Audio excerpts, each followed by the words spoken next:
What's happening, everybody? Matt here, but you can call me Matub, and welcome to Hottest Take of the Week, show where I look at dumb stuff on the internet and we talk about it. This week in Packers football, the Packers, once again, absolutely beat the ever-loving crap out of a bad team. The Lions took a shellacking at the hands of the Packers, as they should have. Last year, the Packers did not mercilessly beat teams that they should have. This year, they are currently doing that, and it is lovely, and I'm enjoying every minute of it. However, when the Packers are playing like they're supposed to, there's not a whole lot of hot takes rolling around, so I'm kind of like without inventory. But I'm sure we can find something. This week, I was featured pretty heavily on an episode of Packers Transplants. I mean, if you don't know what Transplants is, you probably don't follow a ton of Packer stuff online, so why the hell are you even looking at me?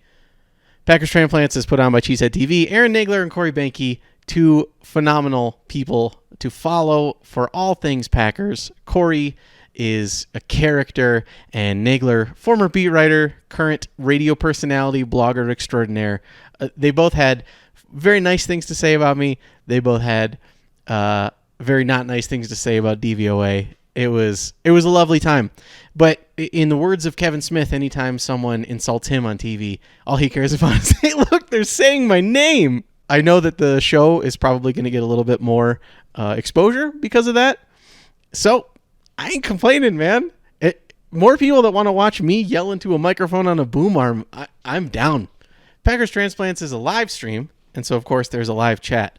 And while my clip was playing, it was just a lovely assortment of people agreeing with my take and supporting my choice to follow the side of DVOA. And no, it was a shit show, obviously. Don't mess with Bill, damn it. Bill Huber is fantastic. Get this nerd off my screen. This guy's a toolbox. This guy is so pretentious. That one was my favorite one because, counterpoint addressed like this. Last week, there was actually a comment left on the YouTube video itself instead of on the Acme Packing Company page, which is not the best way to get a hold of me. I just so happened to be checking it. This comment said, how many times has the team with the best DVOA won the Super Bowl? Well, since 1986, 12 times the team with best DVOA has won the Super Bowl. And many other times, the team with the best DVOA got runner-up or lost the Super Bowl. In fact, since 1986, only 3 teams outside of the top 10 have won the Super Bowl. One of those was actually the Giants in 2008. They were 14, and they beat the number 1 DVOA team in the New England Patriots. To me, that's an example of a team getting hot in the playoffs. And people talk about that. Like, once you make it into the playoffs, it's really anyone's game. That's a great example of it. Hi, Amy. Amy, do you like DVOA? Maybe not. But hey, you know who else doesn't like DVOA? The beat writers. Okay, I've ragged on the beat enough. And in Packers Transplants, Nagler actually did a pretty good job of speaking on the perspective of the beat writer, and it made sense. He didn't like some of the things I said, but I think there was a miscommunication there because one of the things he had a gripe with, I was actually quoting Domofsky directly. We hashed it out. It's cool. If you are subbed here, or if you're following on Acme Packing Company and you're not checking out Packers Transplants, you absolutely have to. It's a great show. It's a really good way to spend an hour and a half on a Wednesday afternoon. With all that said, a great way to absolutely destroy the narrative that the Packers beat writers are way too busy. Pete Doherty of Packers News just dropped a monster story. It's over 1,000 words, basically about why letting Taysom Hill go was a bad idea. Not only letting Taysom Hill go is a bad idea, blah, blah, blah. I mean, I myself have had Taysom Hill takes. Last year, I said that he would be the best tight end on the Packers roster, which I still stand by that take. Last year, he absolutely would have been the best tight end on the Packers roster. However, Taysom Hill is currently being paid to be a lot better than the best tight end on a roster of bad tight ends. Doherty's exact quote, Ted Thompson and Mike McCarthy didn't want to use a roster spot for a third quarterback. That was the main reason for one of the bigger roster blunders of Thompson's 13 years as the Green Bay Packers general manager. One of the biggest, really one of the biggest. In fact, when this article came out, we were all talking about it. Everyone on Twitter's talking about it. Everybody in my Slack chat's talking about it. John Meerdink of Acme Packing Company and Power Sweep He literally just rattled off a list, not 30 seconds after that article was posted. He said, if you want to talk about roster blunders, Taysom Hill isn't even approaching the top 5 by a long shot. Off the top of his head, Julius Peppers, Micah Hyde, Jared Cook, Casey Hayward, and Charles Woodson. Ted Thompson was famous for letting a guy go a year or two too early instead of a year too late, which is totally a thing that is going to come back and bite you, but it's also going to save you from issues. Now, in fact, I'm wearing my Mike Daniels jersey, not a Ted Thompson blunder, but I do believe that Mike Daniels would be a very good asset to shore up the middle, especially with Kenny Clark dealing with his groin injury, even though it looks, according to the injury report today, that he might actually play on Sunday. So, but regardless, Mike Daniels, Diesel, my man, miss you. Hope you're doing well in Cincinnati. So let's talk some more about Taysom Hill. Taysom Hill, the first time the average person heard Taysom Hill's name outside of Packer fans and outside of Saints fans was when he blocked a punt. That's right. Not when he threw a touchdown pass, not when he caught a touchdown pass, when he blocked a punt. If he is going to be your heir apparent QB of the future, even though he's 27 years old, why is he a special teams player? Why is he blocking punts? Don't get me wrong, Taysom Hill is a special player. He's an athlete. He's got a nose for the ball. The blah, like all the draft takes about intangibles that I can say about someone, let's just say about Taysom Hill.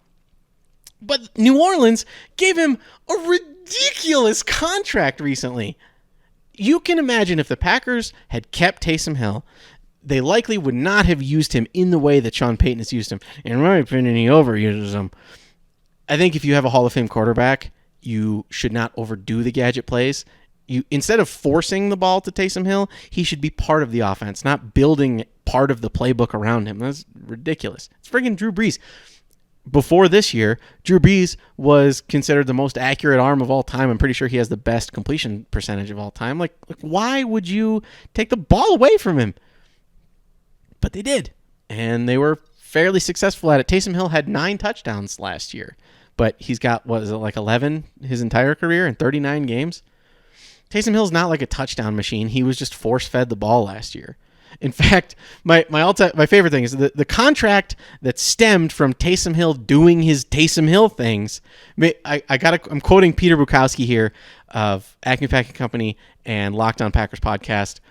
Taysom Hill makes more than George Kittle, Travis Kelce, Devontae Adams, Stephon Diggs, Allen Robinson, and every running back not named Christian McCaffrey. You can imagine the conversations that we're having about paying Aaron Jones. And Aaron Jones is looking at a market value of between 13 and 14 million a year, which would make him less than Christian McCaffrey. But it would make him like Le'Veon Bell money. Like people are talking about giving him Le'Veon Bell money. And everyone is like losing their minds over that discussion. Could you imagine giving your third string quarterback $3 million a year more than that? Why are we even talking about letting Taysom Hill go if that's the kind of money that would have needed to keep him in Green Bay after one more year? It is asinine to even think about. And I really love John Meredith also brought this up.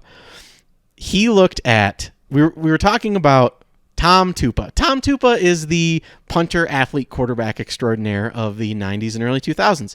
For a while, he played on the Jets. Most famous because I think it was Vinny Testaverde, absolutely destroyed his knee, and Tupa came in for the rest of the game and was that close to beating the Patriots. It was a phenomenal game. There's a video breakdown of it by NFL Films. It's got 3 million views. You got to go watch it. It's awesome.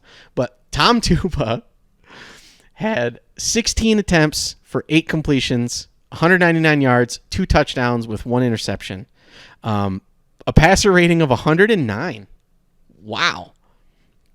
And his NEA is 8.63. That's not too bad. Taysom Hill's passing stats. Taysom Hill, quarterback of the future, heir apparent.